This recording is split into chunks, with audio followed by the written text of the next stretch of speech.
Let's talk a minute about taxable income and what you need to be thinking about before claiming zero.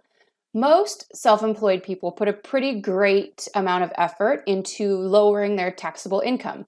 And while that can be a great thing, you also need to consider what the long-term implications might be. Besides the ability to qualify for houses and all of that kind of thing, if you're going for loans, you need to buy a new car. If they're doing income verifications, of course, that can have implications. However, one thing you really need to think about is your Social Security contributions. Now, most people believe that Social Security won't be around by the time that they retire. And while they may or may not be right, that's not the purpose of this particular video.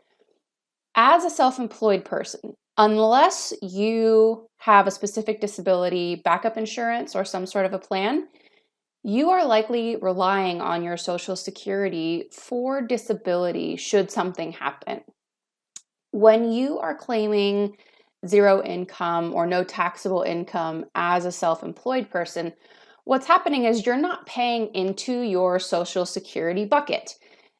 And a lot of people don't realize that. Social Security isn't something that's just there and available and for anybody who wants to take it. You have to have participated and put into that collective bucket. So as a self-employed person, obviously you do both halves of that, right? That's the whole self-employment tax that everybody complains about.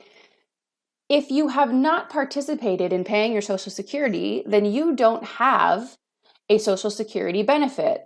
Of course, this can be a problem if you're looking to retire because you won't have any Social Security. Also, if you pass away early, if you have minor children or someone else who is retired, there will be no survivor benefits for them. But more importantly, I would consider what this means for your life while you're still here on Earth. Should something happen, if you have not been paying into your Social Security and you don't have the minimum number of credits to qualify, depending on your age and your situation, you might not get that. And I have heard many sob stories about someone is diagnosed with cancer or is a farmer and runs over their leg with a tractor and can't work anymore. And they are unable to collect any sort of disability because their tax accountants have done such a great job of bringing them all the way down to zero.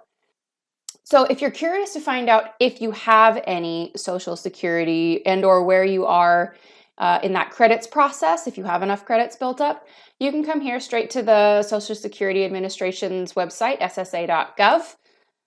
Click up here and to sign in or sign up, and it's going to bring you to this next page. You can click on My Social Security, which will bring you to a page where you can register.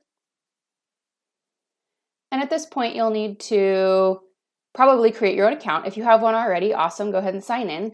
Likely you don't, and it's very easy to do so. The information you need is all right here, all very standard stuff, easy things that we all probably have memorized. So go ahead and register and you can see. Now, there is something you can do. If you have not been claiming your Social Security and this is something that concerns you, or let's say you've just had a very unfortunate diagnosis and realized you're not going to be able to work and you have no Social Security credit in order to claim your disability.